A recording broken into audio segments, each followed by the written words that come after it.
Hello everybody and welcome to Matthew Gardens The Globe, and today's topic is foliar feeding and why foliar feeding does not work.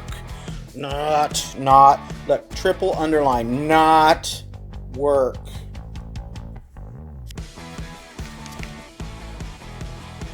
For most people. Alright, there's a lot of reasons why foliar feeding doesn't work. Okay, let's get right into it. First of all, I'm a big advocate of foliar feeding, but there's many reasons why. You can get on the internet and look for research and try to figure all this stuff out yourself and find out that it's really not all it's cracked up to be. Let's talk about dose. What is the right amount of fertilizer and or ingredients, which can be many? Okay, we can have amino acids, we can have carbohydrates, we can have little organisms in there like fungi and bacteria and all this stuff. How much do you use? What's the right amount and how do you formulate it? And the first thing you're going to find out is that the dose is not standardized. Okay, nobody uses the same amount. So how could it work universally, or how could you prove that it worked universally unless you did everything that everybody else does? And you don't. You can't, because you can't know what everybody else is doing and you can't get them to do what you're doing, so blah. So number one reason is dose. What is the right dose? It's not like taking 2 aspirin and calling me in the morning, all right? Next thing is ingredients. Plants will eat just about anything as long as you can biologically break them down and put them into a form that they can consume and in an environment where they can get at them.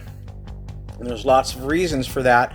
And, you know, a lot of us are using compost tea. Some of them are using vermiculture teas, which is made by earthworms, which is another type of a compost. A lot of people use manure teas, like from horses or cattle or, heaven forbid, chickens. Okay, you want to put that into the compost pile first. And then a lot of us use things like, let's say kelp or kelp extracts and minerals and all kinds of stuff. And then you got to get the stuff going. So if you just go down and get, the blue stuff, the NPK in a bag, and try foliar feeding, it may or may not work the same as if you did your own brew. I'm in favor of doing organic compost teas. All right, we'll talk a lot about that later on down. Okay, the next thing is when you go to put this onto a plant, and say you're somebody that's researching this, well, what temperature are you doing it? Is it 80 degrees, 70 degrees, 60 degrees? Well, as it turns out, plants, take in nutrients through their tissues at different temperatures more readily. I hear that, I can't prove this, that 60 degrees is kind of ideal.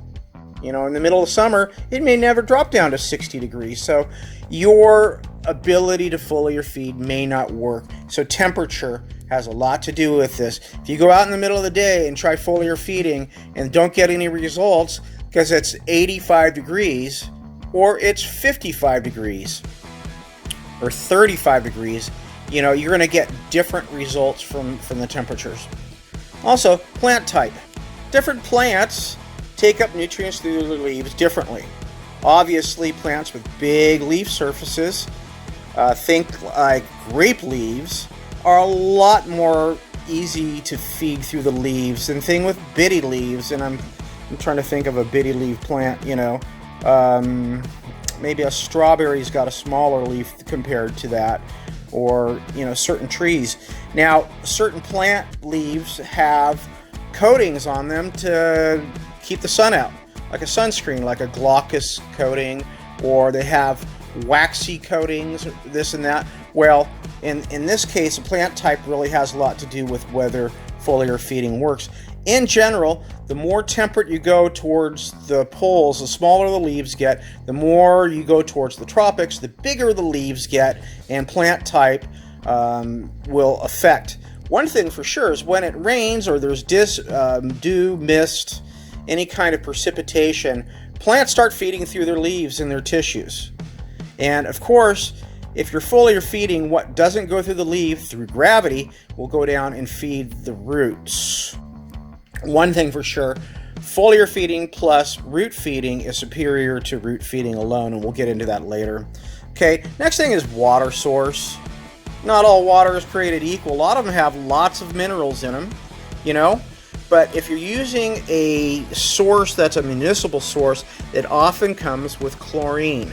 Now, chlorine is kind of, you know, attacking towards organisms. So if you're doing an ingredient list that includes, you know, microorganisms, fungi and whatnot, if you use a water source that has chlorine in it, you're going to kill off all the stuff that's going to break down the minerals and the good stuff, the food that's going to go on and feed your plants. Pardon me. So your water source is very important. If you're going to use a municipal source, you can either let it vaporize off, okay, like put it into a 5-gallon bucket or a few of those, depending on how much you're brewing, and then let that gas off. 24 hours, usually pretty good. Some people will bubble an air stone in there. Okay. Next thing is brew time. Okay. You go down and you just mix up some foliar ingredients, you know, NPK and a couple others, the blue stuff, the blue salt, you know, and apply it. You may get different results, but everybody does this a little different. Brew time is important. I like to brew for 24 to 48 hours. And then the reason for that, when I'm doing a compost tea, okay, you have organisms that break down the foodstuffs. Some of them are aerobic, some of them are anaerobic. What that means is that some of them love oxygen. For this, we'll put an air stone, like an aquarium bubbling device, into the water to keep the water moving and to keep it aerated. If you go a couple days and a lot of these organisms use up the food supply, guess what? A group of organisms that do not use a lot of oxygen are going to start eating those organisms, and your stuff's going to brew up a funky smell. Think of rotten eggs. You know, these are the anaerobic or non-oxygen loving. So brew time has a lot to do with this. You'll have to play with your brew time if you're just using, you know, something out of a bag. So your activated brew is important. Next, application method. Of course, you know, now that you've got food to foliar feed your plants, not only do we not know what the dose is, how much do we use and how do we put it on? Now, a couple application methods. You can use you could just slop it on with a bucket, I guess, but the first and least complicated and least costly is going to be a watering can. You know, and you're going to go over and put this and deliberately just coat the leaves. You just need to get a little bit on there. The next application method might be a sprayer, like a 1 gallon, 2 gallon. You can start with a quart sprayer or move all the way up to a backpack sprayer that can be 2, 3, 4 gallons. I like to have no more than about 2 gallons of any liquid on my back when I use a backpack sprayer, because I like to preserve my back. Okay, again, you're going to go out with your quality water soil to your plants, and you're going to find a temperature about 60 degrees. Early morning or late afternoon is a good time, and you're going to apply this to the leaves liberally, but you can just do a heavy mist is all you need here. Okay, you don't have to get everybody drenched. They don't have to take a shower. If you're doing larger trees that are overhead, yeah, you might have to spray higher. You need to put that on more liberally. Okay, now the last reason why foliar feeding does not work has to do with this, and I underlined it here. Some of these companies and some of these people that are doing these reports have this, and I underlined it twice. Okay, they might work for a fertilizer manufacturer or for a university that's being paid by a fertilizer manufacturer, where they do a lot of root feeding. They treat plants as root systems. That's a mistake. Most plants foliar feed. Most plants foliar feed. Okay? If not all of them. So we have bias in the system. If you're looking for foliar feeding instructions on the web, you're going to come across this, a bias. Somebody has a predetermined idea of what needs to happen.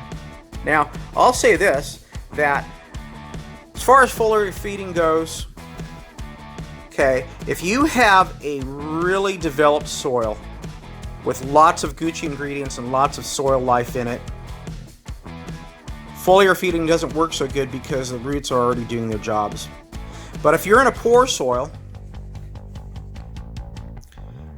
wow, what are you going to do? The vast majority of the world's gardens are in poor soils, or relatively poor soils. You can always make your soil better. Okay? So if you're in a poor soil, foliar feeding is a stopgap to help your plants get the nutrients that they can't get through the soil because the soil's poor. All right? A lot of these people that are doing these studies are in very well balanced soils where they've been working in these soils and the plants growing them have been doing well for years and years and years. So foliar feeding does less. I'll say that again. Foliar feeding does less in a well-balanced soil. But if you're like most people, think of India and China and Mexico and just go all over the world, you're going to find out that most soils aren't these super Gucci, uber black, well-developed soils where we've been farming them for years and putting in organic materials and they're just doing well. This is where the bias comes from. Okay? Do not be fooled, people. Do not be fooled by people that take money from chemical companies in order to do studies about foliar feeding and telling you that they do not work. It does work, and I'll show you later. This is Matthew from Matthew Gardens Aglobe. Thank you for watching my video.